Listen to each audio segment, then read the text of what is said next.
una de les altres habilitats de Josep Anton, que a mesura que també s'ha anat estudiant en van emergint, és justament que tenia habilitats artístiques.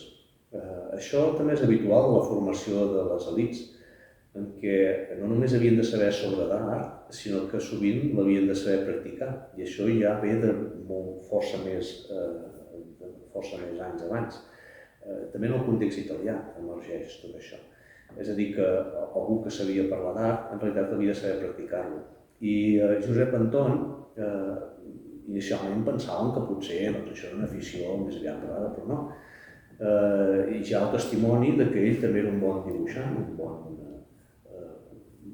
pintor. És veritat també que el seu germà ho era, ho va ser, ho va ser el sortint de Cabanyes, i esclar, la tradició familiar hi ha una veta artística molt important en aquest sentit. Però Josep Anton, a part de ser un gran lector, escriptor, també pintava.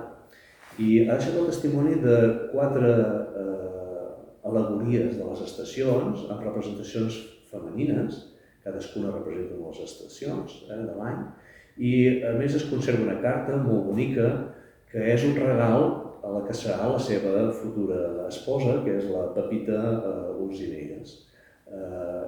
Ja aquesta carta explica, d'una forma una mica ensucrada, així una mica al·legòrica, és una forma d'amor gairebé cortès en aquells anys, la manera com l'expressa, i li va dir que la primavera representa les flors, i és una forma de dir com l'estimava amb un regal, i a més amb una falsa modèstia, i van dir que potser no m'han sortit del tot bé, però no en sé més.